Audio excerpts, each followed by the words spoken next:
What's going on, everybody? I'm your host, Travis Caldwell with Blue Demon Welding Products. And here today, our special guest is Rae Ripple. Rae, how are you doing? I'm doing great. Good. Was that a long drive down here? Yeah, I'm feeling a little thirsty. You're feeling a little thirsty? You want to drink us something? Yeah. All right. You know what? I got just a thing if you just House special. Oh, yes. House special, please. Oh, this is gonna be good. You want it? You want a small one, right? Uh-huh. All right. Oops. That is not small. That is. You are just fine. There you go. All right. Yep. That's all right. I'm a man. Okay. Bring me my lightsaber.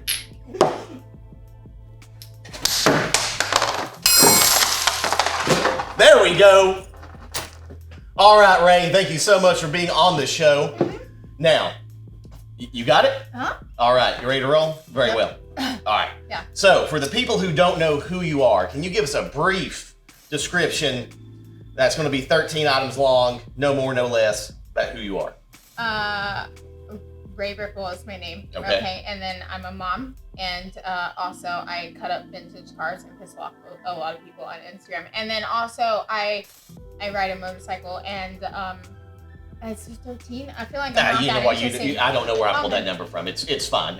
I'm not that interesting, but I mean slightly, but like kind of. I got you. All right. So you said you cut up cars and piss people off. Yeah.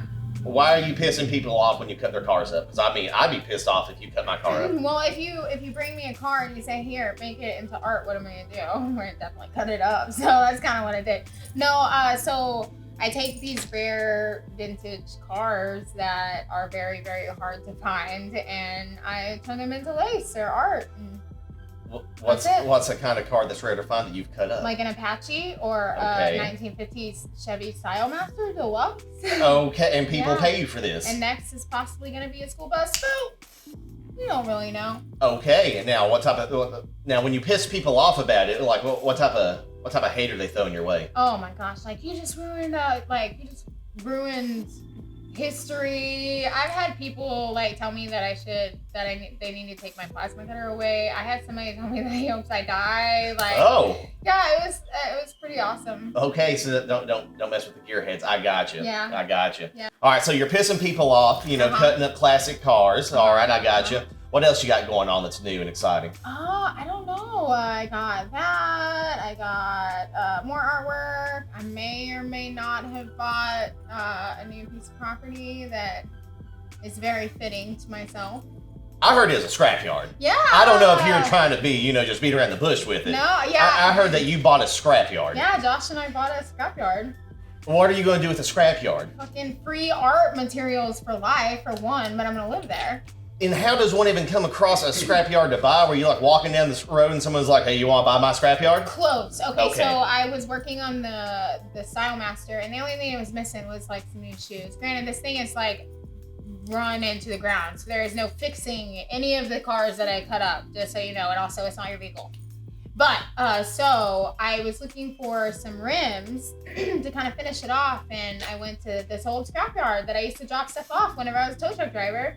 And A tow truck driver, all right. yes. That could have been one of the things you put on, yeah, your I forgot 13 about- things that I you've forgot done. about- I was a All tow right, truck tow driver truck for a long driver, time, and gotcha. so yeah, and then I left the tow business and went into firefighting, and then I left firefighting, and now I'm an artist full time. See, look at that. We could have had two more we could have Oh thrown on yeah, there. that was like how many? Firefighter. That was like 2 Yeah. that total. Uh-huh. Right? See, I did my research, and I counted 13 things about you that we could have talked about, but you're over here just downplaying yourself. No, it's fine. Hey, you know what? We'll just roll with the punches on this one. Okay, all right. So yeah, I walked in there. I was gonna get some rims just to weld those on because all the lug nuts or the lug bolts had already been broken off. So when I walked in, this lady was there and she was cleaning it up, and I was like, "What are you doing?" She's like, "Oh, I'm cleaning up this land, so we can get ready to sell just the land." And I was like, "Huh? You want to sell everything on it? How much?" And she gave me a price. I couldn't refuse that offer, and yeah. And behold, you have a scrapyard. Josh and I own a scrapyard. Now, are you going to be like throwing rays on this thing? What's it We're gonna be? build half of it's gonna be a motocross track, and Uh-huh. the other half is gonna be basically my compound, my facility where I build everything. Your compound. Very, very Yeah. official and scary there. Now, Yes. can I still come there and pull parts out of engines? No, Well, oh, okay. because it might be an art piece later, so I keep everything. Gotcha. Now, Free art supplies for life. can I bring you cars? Yes. Oh, okay. So Vintage, classic, rare ones, preferably. I got you. Yeah.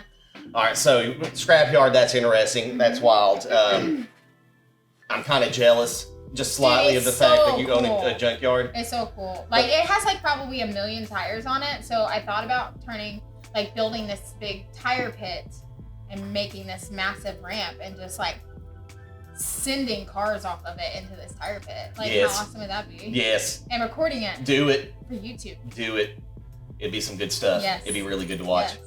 All right, so we got the scrapyard. What have you been up to recently, though? What projects have you been on? Have you been anything on like major that we should know about? I'm building a dinosaur right now. It's going to a city in Oklahoma, so that will be delivered the end of June. So Okay. I don't know when people are gonna watch this, but the end of June.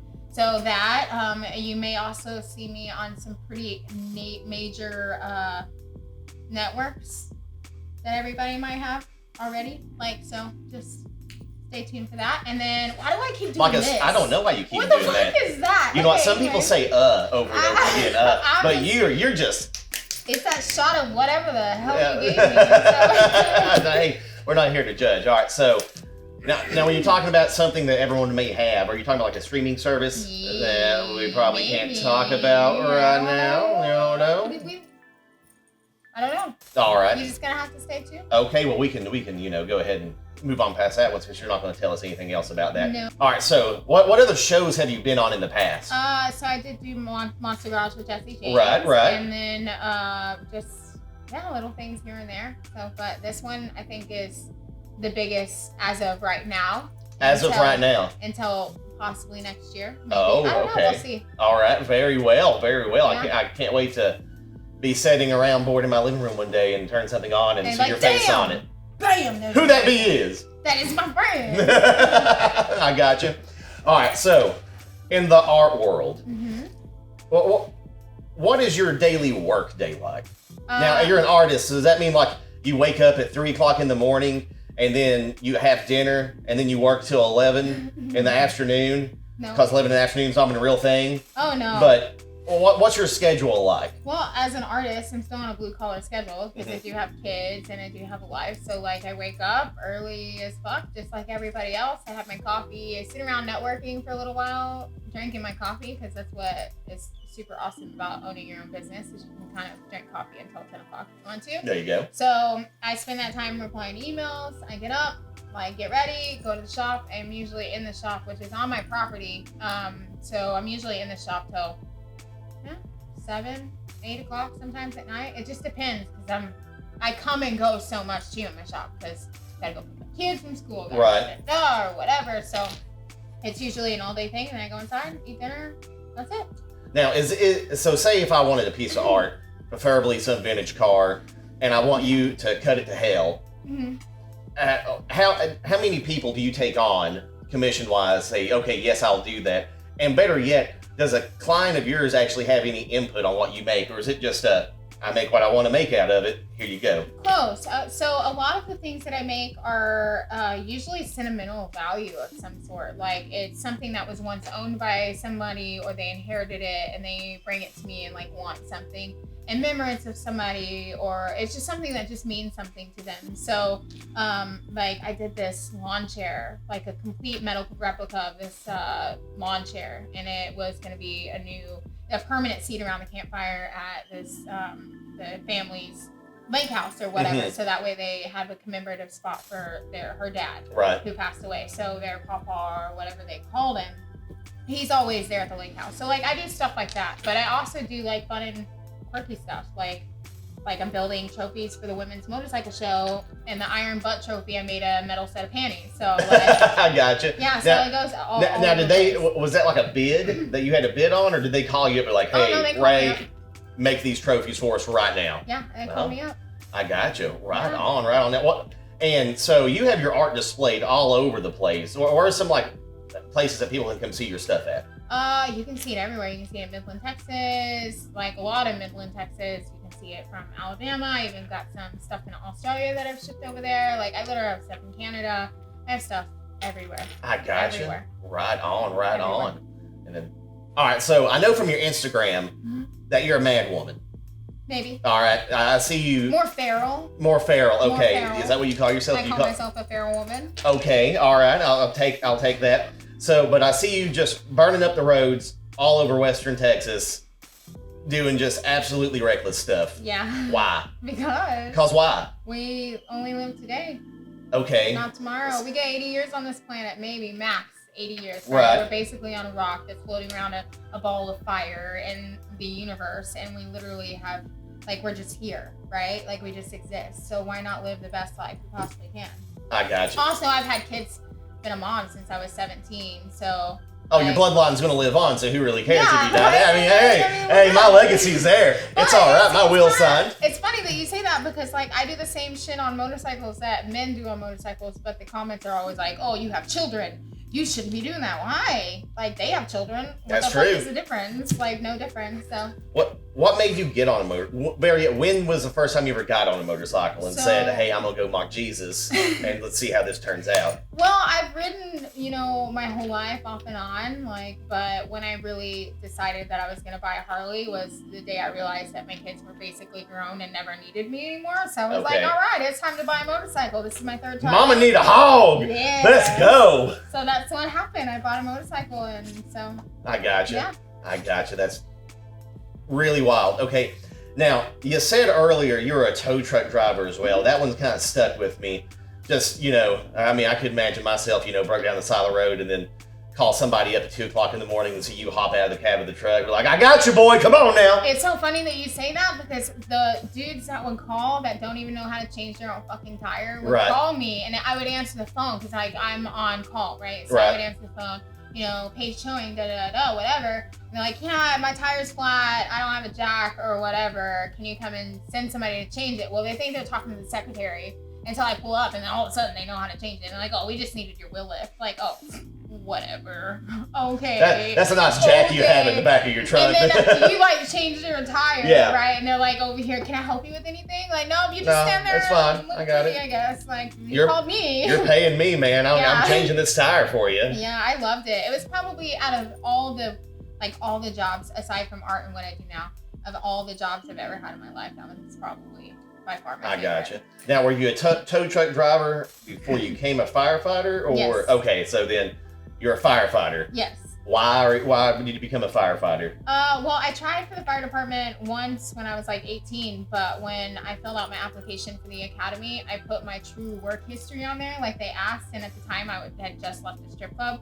And so the lady at the counter, she just threw it in the trash. She never accepted it. And so I was like, oh, well, there goes my dreams. Maybe I should have lied on that application. Right. So don't lie on applications unless you're a stripper. But so I just let it go. I think it's always kind of been inside me. Like both of my parents were drug addicts, and so I was involved with child protective services and paramedics and fire and police a lot as a child, and so it just they were the people I looked up to because I didn't really have anybody to look up to. But whenever I got into driving a tow truck, working the crashes and being alongside them every single day, I worked a crash and it changed everything, and I was like, I really want to be on the other side. And so at that point I was like, I started working out a lot. I got into school and got accepted in the fire academy, and didn't really get a chance to do it that long before my art career took off. Right. Then I had to leave, and I was blessed with the opportunity to do art full time. I gotcha. So now, how did you get into metal art in the first place, or even art in general, to excel you to where you're at today? Where did that even begin? So I think it starts with your childhood trauma. That's where it starts. Okay. Okay. You're just making something deep, dark, and you turn it into something creative with it. I gotcha. All right. So I've always been an artist. I painted on sheet metal and tin for a long time. I would cut and rivet it together, and then I wanted to take it to the next level. But in order to do that, I had to weld. Well, back then it was hardly heard of women being in welding by any means, and I lived in the oil field, literally in the heart of the oil field. Mm-hmm. So women and welding was obsolete there. You know what I mean? That's a man's world for sure. So I I started watching YouTube videos after YouTube videos after YouTube videos, and I also had a piece of shit truck at the time. It was a 1989 Ford, and it has nothing to do with it being a Ford, but it was a 1989 Ford, and it broke down like every week. Also had nothing to do with being a Ford, and so I got to the point like I wouldn't even go to a Family Dollar because I swear Family Dollar was like cursed. And it cursed my truck, and I would always go at like 9 o'clock at night, and so my truck would always break down in the fucking parking lot.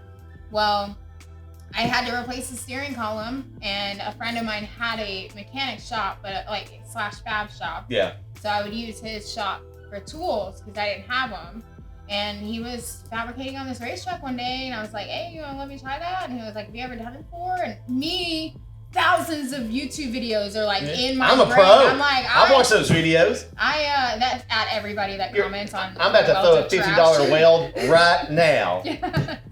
So I literally became the first YouTube certified welder ever. Like there you go. But, from keyboard weld inspector to yeah. So I picked it up. He let me try it, and I fell in love with it. And like I wanted to learn so much about it, but obviously there's still nobody to teach me. I did sign up for a class in college, but they wanted me to do bookwork, and I was just like, I just want to fucking weld art, and which is so crazy because you see so many people in trades now that are in trade school, and like they're kind of pushing more towards art. Like a lot of these high school students that I see that are in the welding program, I see a perfect mix of tradesmen and people that want to be metal artists, which is super cool. So he just wanted me to do bookwork, and I was like, I'm sorry, dropped that class, and then was like, I'm just gonna keep doing it the way I was doing it. So I would trade him work to work in his shop after hours, and I would just use all of his scrap metal.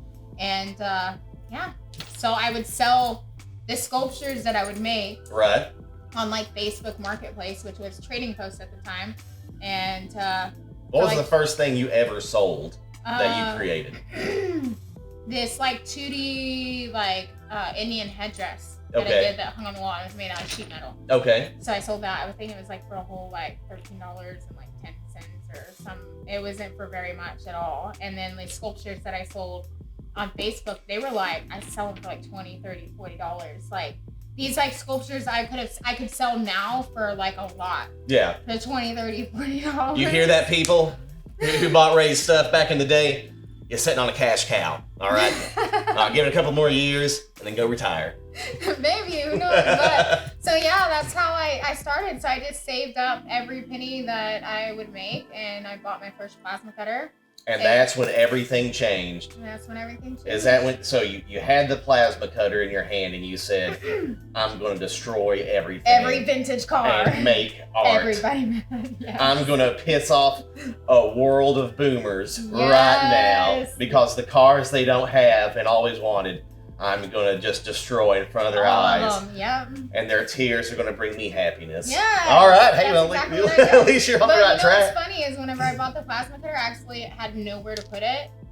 So it sat in my living room still in the box for like 6 months. And my kids just sat, like they pushed it in front of the TV and they would just eat their cereal off of it. Like it's like on a Saturday morning. And that's where it stayed for like forever. And I finally got a house and did some ho-dunk electrical work and got it wired in, and we're good to go. Hey, history's been made at this point though. Just starting cutting up everything. All right, so what do you have your sights set on next? What's gonna be the next thing that you tackle? Dude, I have so much. I can't just like I've never been a person that's just been fixated on one thing. I have so many different things coming up. I got a merch line I'm working on that's about to be launched along with my new website. So that's about to come down. I may or may not have just signed for some really cool stuff on maybe another major network that we're not going to talk about. Allegedly, possibly. I don't know. We don't know at this point. So that, and then of course like the scrapyard and turning that into like our new home and compound, which is going to be awesome. We're definitely going to have to go down there and film one day. I can't wait. I mean, it can be literally a welding episode of Jackass. It literally has like 3 buses on it right now, and so like immediately, like you already know, like I'm about to cut every motherfucking thing. You're about to make so many people mad. I am, especially because there's a lot of vintage stuff on there that's very rare, but it's mine. Cut it all up. Yours. Melt it all. cut it all up. That, and then of course, like my daughter's getting ready to go to college. All right. And my son is 12, and he's a little ripper on a motorcycle too. He's already getting it, huh? Uh-huh. He's already stunting down the driveway and stuff. So he rides the hell out of it. We got a Grom, and this boy is like literally 1.5 feet tall. Not really, but he rides that Grom, and he sits that whole thing to the side just so he can ride it. Like, he doesn't care. So that is awesome. Yeah, so that's what I do. And then, of course, just more and more art. And right. I got a big surprise coming at FabTech. It's a big kind of secret surprise. So if you're going to FabTech, make sure you go find me. So tell us about it. I can't. What? This episode may not even be aired by FabTech. It's fine. Go ahead. No, I can't. So y'all have to go to FabTech and see it. I got a lot of surprises and big things coming up that I can't talk about yet. But just know, like, big things are coming. Awesome. So. Awesome. All right, Rae. So we greatly appreciate you coming out here. Where are some places that people can find you and stalk you? And you can find me on Instagram. You can find me on TikTok sometimes. I should be on it a little bit more, but Instagram, Facebook, all the socials. It's just my name, Rae Ripple. All right, guys. Thank you all so much for watching. Make sure to go and check out the outlawworldwide.com to get some badass merch. Like so, we have to find some way to keep these lights on. It's really expensive down here in Houston. Okay, guys? All right. And Rae, you really messed up breaking your glass earlier. You want to try that again? Yes. You want to try that? All right. We'll give it one more shot.